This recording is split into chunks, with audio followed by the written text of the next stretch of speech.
तो ट्रेनिंग आपका 3 मंथ चला, उसके बाद फिर आपका ज्वाइनिंग हुआ फिर जॉब जी में? 3 महीने ट्रेनिंग चला, जिसमें आपको आई सेड कि आपको पहले हफ्ते में आपको सेफ्टी। सेफ्टी वगैरह सब सिखाया जाता है। हाँ, इस 3 महीने में आपको बेसिक पेमेंट भी मिलता है। इट्स नॉट लाइक कि आपको अपने ही पैसे से सब कुछ करना है। आपको मिलता है जो बहुत मिनिमम होता है, इट्स लाइक अराउंड 18 to 20,000 आपके मिनिमम खर्चे ओके, निकालने वो के लिए। 3 महीने के लिए आपको जी मिलता है? 3 महीने हर के लिए। महीने 18,000? यस। ओके।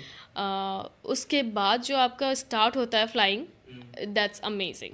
वो उसमें आपकी सैलरी भी बढ़ जाती है, पैसे भी बढ़ जाते हैं एज पर फ्लाइंग आवर। आप जितने घंटे फ्लाई करोगे उतने ज़्यादा पैसे प्लस पॉइंट होते हैं, तो ये बहुत अच्छी। तो ये कॉन्ट्रैक्ट बेस होता है कि बस फुल टाइम होता है, ये कैसे होता है? ये फुल टाइम नहीं है, ये एक्चुअली कॉन्ट्रैक्ट बेसिस पे ही होती है। 3 साल का होता है, उसके बाद फिर रिन्यू भी हो जाते हैं चीज़ें।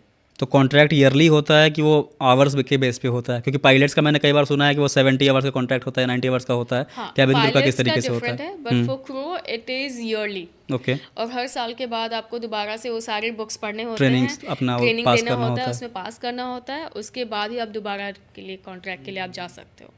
तो आप पास नहीं किए तो आपका कॉन्ट्रैक्ट वहीं फेल हो जाता है, पास कर गए तो आप दोबारा। तो what was your salary after the training, मतलब आपका सैलरी क्या था? So when I was in Jet Airways, my first salary which I got was okay, 42,600. In hand? I still remember, yes, it's in hand? in okay, hand, in okay, hand. Great.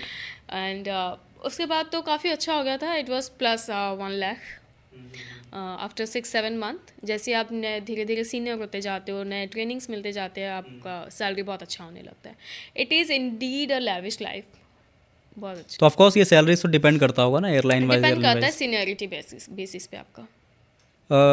इससे एक चीज़ सवाल दिमाग में मेरे आ रहा है कि jet Airways में आप काम कर रही थी, वाई जेट एयरवेज क्लोज्ड? मतलब फिर क्या हुआ जेट एयरवेज के साथ? मतलब सबसे अच्छा चल रहा था, आप कुछ अंदर की बात अगर पता हो तो क्यों हुआ फिर, इट कैसे? इज़ अनटोल्ड स्टोरी दो। हाउएवर एवरीवन नोज कि गोयल साहब जी ने क्या किया, जिसकी वजह से हम लोगों को बहुत इम्पैक्ट भी पड़ा। And we have as a crew, as a employ of Jet Airways, we have given our best, but वही है कि हम और कुछ नहीं कर सकते थे मैनेजमेंट इसके लेवल पे अलावा। आप वो नहीं कर मैनेजमेंट सकती में ऑफ हम कोर्स। नहीं घुस। ग्राउंड पे जो आप कर रही थी वो आप तो कर ही रही थी, मतलब जो आपके हाथ में था। जी जी, सिर्फ मेरे हाथ में नहीं, in fact not only cabin crew, captain और लोडर्स, इनफैक्ट अब ग्राउंड स्टाफ सब ने अपना 100%। Every people involve in this? They actually work for 3 to 4 months without salary. Can you beat that? वो उन्होंने इतना हार्ड वर्क तो उस किया। फेज में आप भी थे कि आप उससे पहले छोड़ हाँ चुकी थी? हाँ, नहीं मैं उस फेज में थी। अच्छा। I was the family of Jet Airways, तो मैंने अपनी फैमिली को 100% दिया। तो बट मतलब आपने भी लास्ट में कुछ ऐसा स्टेज ऐसा है जहाँ पे आप सैलरी के बिना भी काम कर रही हाँ थी हाँ, उस मैंने टाइम? कम्प्लीटली 3.5 months मैंने विदाउट सैलरी काम किया। तो सिर्फ मैंने ही नहीं, इनफैक्ट सभी ने किया है। Almost 80% of the crew, captain including the jet Airways family, they worked without salary for 3 months। What was your day one experience in the flight? मतलब डे वन एक्सपीरियंस कैसा था? मतलब आज मेरा पहला दिन है जब मैं फ़्लाइट में जाऊँगी लाइव, जो मैंने ट्रेनिंग लिया 3 महीना, उसके बाद मैं अब फ्लाइट में जाने वाली हूँ, तो डे वन आपका एक्सपीरियंस कैसा था?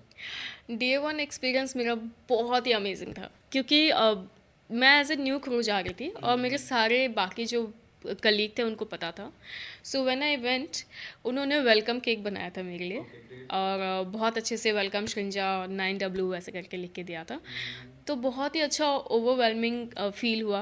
प्लस जो मेरे सीनियर क्रू थे उन्होंने मुझे बहुत अच्छे से एक एक चीज़ सी, ट्रेनिंग में थ्योरेटिकल समझना और प्रैक्टिकल लाइव देखना इज़ वो very different, of different. It course, is different. Agree agree. तो आप प्रैक्टिकली जितना भी सीखते हो वहाँ पे जाके, सॉरी थ्योरेटिकली आप जितना भी सीखते हो वहाँ जाके प्रैक्टिकली थोड़ा बहुत डिफरेंट हो ही जाता है।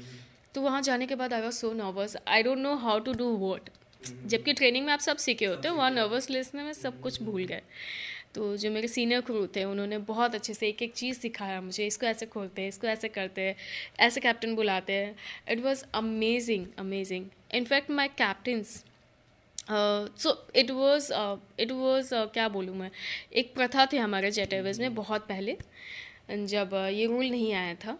एक प्रथा था कि जो नए क्रू होते हैं उनको लैंडिंग कैप्टन कॉकपिट में बिठा के दिखाते हैं। तो वो बहुत ही वो amazing एक्सपीरियंस सा ही बहुत experience मज़ेदार था। होगा ना? जी जी बिल्कुल।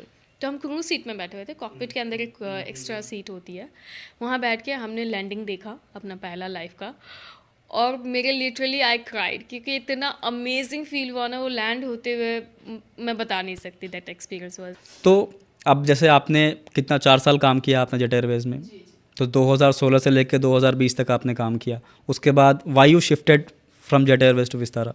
Okay, so Jet was actually got closed.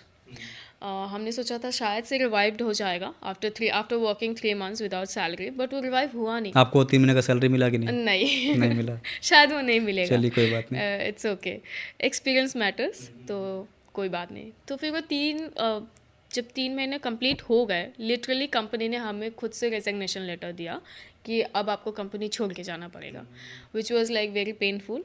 However we of had course no आपने अदर 4 साल दिया ऑप्शंस। तो वो पेनफुल होता ही है। एग्जैक्टली, और मैं छोड़ना नहीं चाहती थी, हमें निकाला गया, तो वो बहुत ही पेनफुल था।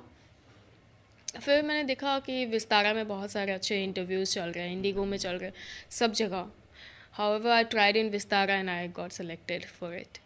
तो फिर मैंने विस्तारा ज्वाइन कर लिया।